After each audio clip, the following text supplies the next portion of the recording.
Hello good morning students. आज हम लोग नौका विहार के बारे में पढ़ेंगे। नौका विहार जो कि आपका शीर्षक है, ये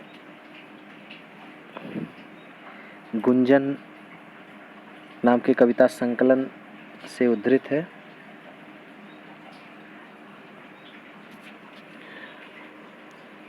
सुमित्रानंदन पंत जो कि छायावादी कवियों के सिरमौर थे, उनके द्वारा रची हुई ये कविता जो कि आपकी पाठ्य पुस्तक काव्यांजलि में संकलित नौका विहार शीर्षक से उद्धृत है। बच्चों, आइए देखते हैं इन पंक्तियों के माध्यम से, इस पद्य के माध्यम से सुमित्रानंदन पंत जी ने जो कि रात्रि के प्रथम प्रहर में, चांदनी रात में अपने कुछ मित्रों के साथ ये गंगा दर्शन के लिए, गंगा भ्रमण के लिए नौका के माध्यम से नौका विहार के लिए निकलते हैं। और उस समय चूँकि गर्मी का मौसम था, ग्रीष्म ऋतु में गंगा रात्रि के प्रथम प्रहर में किस प्रकार से प्रतीत हो रही थी, क्योंकि गंगा जो गर्मी का मौसम होने के कारण नदियाँ जो है, नदियों की धारा पतली हो जाती है, तो छीणकाय धारा वाली वह गंगा ना किस प्रकार से प्रतीत हो रही है, जिसे सुमित्रानंदन पंत जी ने एक पतली शरीर वाली एक नायिका के रूप में प्रस्तुत किया है। आइए देखते हैं। बच्चों, जब बाढ़ की स्थिति होती है, नदियाँ किस प्रकार से पूरी तीव्र धारा के साथ चौड़ी होकर के बहती हैं, अर्थात उनका जो बहाव होता है वो बहुत चौड़ा होता है। आप चित्र के माध्यम से आप देख भी सकते हैं, है ना, किस प्रकार से कलकल छल छल की ध्वनि करते हुए नदियाँ प्रवाहित होती हैं। लेकिन एक समय ऐसा भी आता है, देखिए, एक समय ऐसा भी आता है जब ग्रीष्म ऋतु होती है और ग्रीष्म ऋतु में वही नदियों की धारा बिल्कुल संकीर्ण हो जाती है, पतली हो जाती है और बहुत दुबले पतली धारा में वो नदियाँ प्रवाहित होती हैं। अर्थात अभी तक जो है, जो हम जल ही जल देख रहे होते हैं, वो जल की धारा पतली हो जाती है और जो दोनों किनारे होते हैं, दोनों जो तट होते हैं, वो रेतीले हो जाते हैं। रेत, दोनों तरफ रेत दिखाई देती है और बीच में धारा दिखाई देती है ना। कुछ इस तरह से आप देख सकते हैं यहाँ जो है कि किस प्रकार से, है ना। चलिए आइए चलते हैं सीधे चैप्टर पर।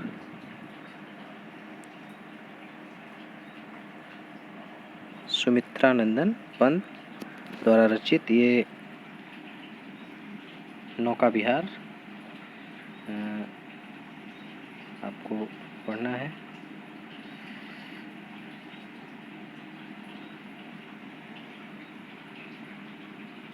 चलिए देखते हैं।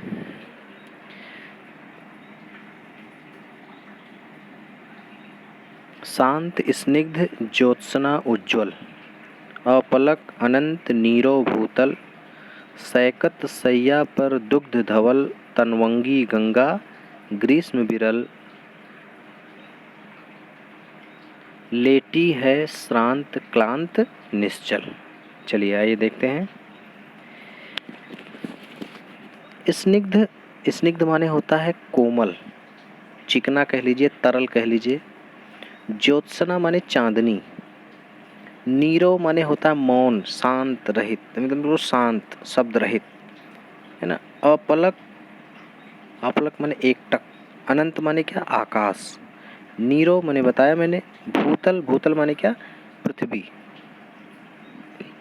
सैकत सैया, सैकत माने बालू, सैया माने बिस्तर। दुग्ध धवल, दुग्ध माने दूध, धवल माने बिल्कुल सफ़ेद। तनवंगी, तनवंगी माने क्या, दुबले पतले शरीर वाली, छरहरे शरीर वाली, है ना। ग्रीष्म माने गर्मी और विरल माने क्या होता है, बिरल माने बिरला, मतलब कम, है ना। बिरल हो जैसे कम हो, है ना, उथला जिसको कह सकते हैं। चलिए आइए देखते हैं। शांत स्निग्ध ज्योत्सना उज्ज्वल। मैंने प्रसंग आपको पहले ही बता दिया है कि जो है अपने कुछ मित्रों के साथ सुमित्रानंदन पंत जी रात में गंगा भ्रमण के लिए निकलते हैं और उस समय गंगा किस प्रकार से प्रतीत हो रही हैं इसी का वर्णन इन्होंने कुछ पंक्तियों में किया है। शांत स्निग्ध ज्योत्सना उज्ज्वल, चारों ओर मौसम एकदम शांत था, है ना, वातावरण बिल्कुल शांत, कोमलता से परिपूर्ण, सृष्टि जो है कोमलता से परिपूर्ण थी। चारों तरफ उज्ज्वल चांदनी छिटकी हुई थी। ज्योत्सना उज्ज्वल, ज्योत्सना माने ना चांदनी, उज्ज्वल माने उज्ज्वल, उज्ज्वल छटा यानी कहें कि चांदनी छिटकी हुई थी। अपलक अनंत आकाश बिल्कुल टकटकी लगाए पृथ्वी की तरफ देख रहा था। नीरो भूतल, और पृथ्वी बिल्कुल शांत और शब्द रहित, एकदम शांत है। ऐसे मनोहर, ऐसे मनोरम और निशब्द वातावरण में ग्रीष्म ऋतु के कारण मंद मंद प्रवाहित होने वाली अपनी छीड़काए धारा में, पतली धारा में, बालू के बीच से बहती हुई वह गंगा की धारा कुछ इस प्रकार से प्रतीत हो रही है ना। देखिए कि सैकत सैया पर दुग्ध धवल तनवंगी गंगा ग्रीष्म बिरल।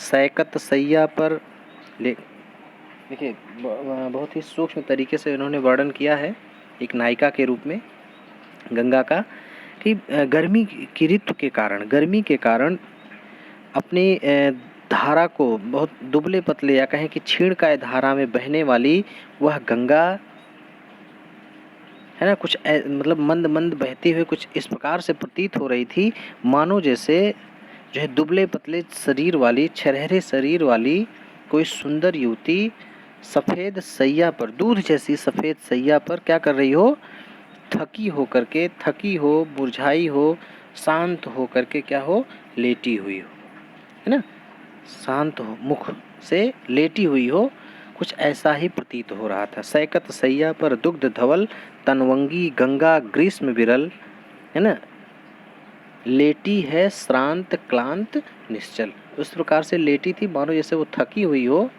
क्लांत माने क्या, बहुत दुखी हो, या फिर निश्चल एकदम शांत हो, है ना, थकी हुई सी, निश्चिंत, शांत, थकी हुई सी, दुख में लग रही थी, दुख में प्रतीत हो रही थी, या फिर एकदम बिल्कुल शांत भाव से लेटी हुई थी।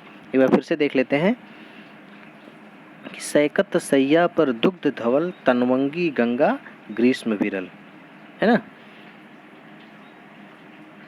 सुमित्रानंदन पंत जी कहना चाहते हैं कि उस समय ऐसे शांत वातावरण में, जबकि चांदनी चारों तरफ थिरकी हुई थी, उज्जवल छटा फैली हुई थी, आकाश पृथ्वी की तरफ देख रहा है, शांत, पृथ्वी एकदम शांत है, मौन है, शब्दरहित है। ऐसे मनोरम वातावरण में ग्रीष्म ऋतु के कारण मंद मंद प्रवाहित होने वाली छीड़का यानी कि दुबले पतले धारा वाली बालू के बीच से मंद मंद बहती हुई गंगा कुछ इस प्रकार से प्रतीत हो रही है मानो जैसे कोई दुबले पतले शरीर वाली, छरहरे शरीर वाली, है ना, कोई युवती हो जो गर्मी से अत्यंत व्याकुल हो, मुरझाई हुई हो और शांत लेटी हुई हो, है ना। चलिए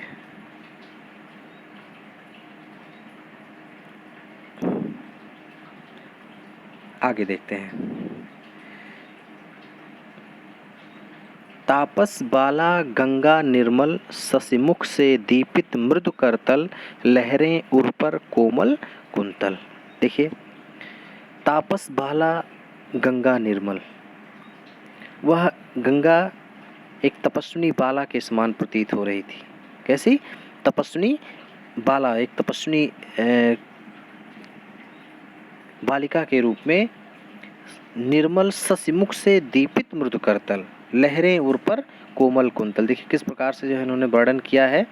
ऐसा लग रहा था मानो जैसे गंगा जल में जो चंद्रमा का प्रतिबिंब दिखाई दे रहा था, चंद्रमा का प्रतिबिंब कुछ ऐसा प्रतीत हो रहा था मानो जैसे, है ना, ससिमुख से दीपित मृदु करतल, मानो जैसे गंगा रूपी कोई जो है तपस्विनी हो, वह अपने चंद्रमुख को, गंगा रूपी कोई तपस्विनी अपने चंद्रमुख को उसी के प्रकाश से प्रकाशित कोमल हथेलियों पर रखे हुए विश्राम कर रही हो, लेटी हो, है ना, कुछ इस प्रकार से जो है। और छोटी छोटी जो लहरें थी गंगा में, जो लहरें मंद मंद जो लहरें उत्पन्न हो रही थी, वे छोटी छोटी लहरें कुछ इस प्रकार से प्रतीत हो रही थी मानो जैसे उसके वक्ष पर, उसके सीने पर, उसके वक्ष पर लहराते हुए, वक्षस्थल पर लहराते हुए उसके कोमल कुंतल, कोमल कोमल कुंतल माने केस, उसके कोमल केस हों जो उसके वक्षस्थल पर क्या हो रहे हैं, लहरा रहे हैं, है ना।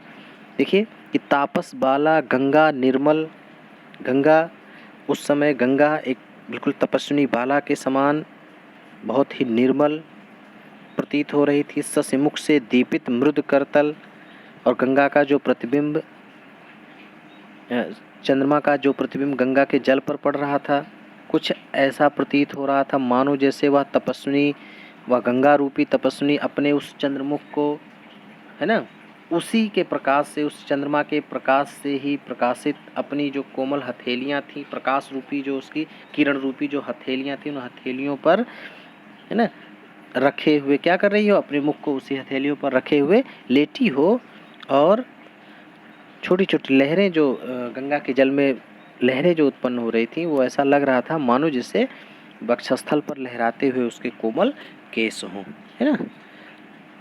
आगे देखते हैं कि गोरे अंगों पर सिहर सिहर लहराता तार तरल सुंदर, चंचल अंचल सा नीलांबर, है ना। देखिए गोरे अंगों पर सिहर सिहर लहराता तार तरल सुंदर,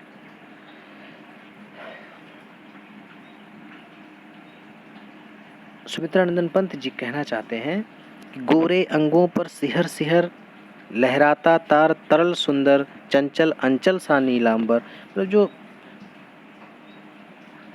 चंचल अंचल सा नीलांबर,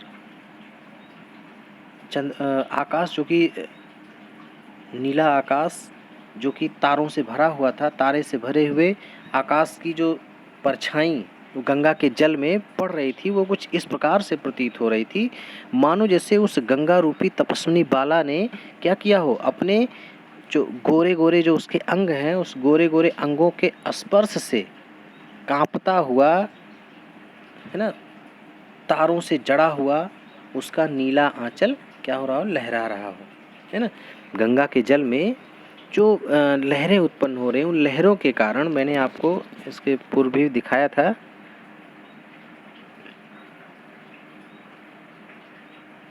आप देख सकते हैं, है ना, कि ये जो लहरें हैं गंगा के जल में, ये जो लहरें उत्पन्न हो, लहरें जो आपको दिख रही हैं, छोटी छोटी जो लहरें दिख रही हैं, ये जो है ऐसा कुछ प्रतीत हो रहा था, इस पर चंद्रमा की चांदनी जब पड़ रही है, तो चंद्रमा की चांदनी के पड़ने से कुछ इस प्रकार का दृश्य वहाँ उपस्थित हो रहा है मानो जैसे उस गंगा रूपी तपस्विनी बाला के गोरे गोरे अंगों के स्पर्श से कांपता हुआ, है ना, ये क्या हो रहा है, कंपन दिख रही है, इसमें वाइब्रेशन दिख रहा है आपको, तो कांपता हुआ उसका जो है तारों से जड़ा हुआ, अब चूंकि अब इसी में अगर तारों की परछाई भी अगर आपको दिखाई देती, तारों का प्रतिबिंब भी अगर इसी गंगा के जल में लहरों के बीच में तारों का प्रतिबिंब भी दिखाई देता, तो ऐसा प्रतीत होता मानो जैसे क्या हो, वो उस गंगा रूपी तपस्विनी बाला ने जो वस्त्र पहना है, जो साड़ी पहनी है, उस साड़ी का ये क्या हो, आंचल हो, है ना, तारों से जड़ा हुआ उसका जो क्या हो, वो आंचल हो जो लहरा रहा है, जो कंपन कर रहा है, लहरा रहा है ना। आइए देखते हैं, चंचल अंचल सा नीलांबर। अच्छा, साड़ी की सिकुड़न सी जिस पर ससकी रेशमी विभा से भर, सिमटी है वर्तुल मृदुल लहर। अब साड़ी की सिकुड़न सी जिस पर, उस जो आकाश रूपी जो नीला आंचल है उसका, उस नीले आंचल पर चंद्रमा की जो टेढ़ी मेढ़ी, छोटी छोटी टेढ़ी मेढ़ी बलखाती जो लहरें जो गंगा के जल में जो उत्पन्न हो रही हैं वो ऐसी प्रतीत हो रही हैं मानो जैसे साड़ी की सिकुड़न सी, मानो जैसे जो है लेटने के कारण उसकी साड़ी में क्या पड़ गई हो, सिलवटें पड़ गई हो, या कहें कि सिकुड़न आ गई हो, है ना।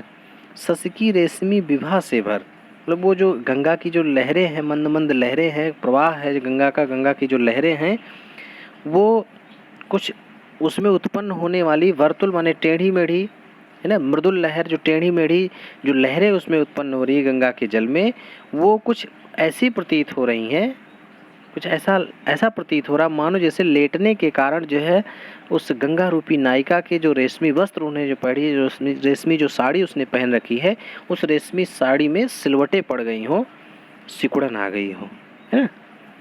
कहने का तात्पर्य है कि यहाँ जो है गंगा को एक तपस्विनी बाला के रूप में प्रस्तुत किया गया है। ठीक है बच्चों, और भाषा बिल्कुल शुद्ध साहित्यिक खड़ी बोली है। अलंकार इसमें अनुप्रास और उपमा, रूपक भी है, श्रृंगार रस है, गुण माधुर्य है आपका, और छंद की अगर बात करें तो स्वच्छंद है। ठीक है, बाकी लाइव क्लास में आप लोगों को और अच्छे से बता दिया जाएगा। ठीक।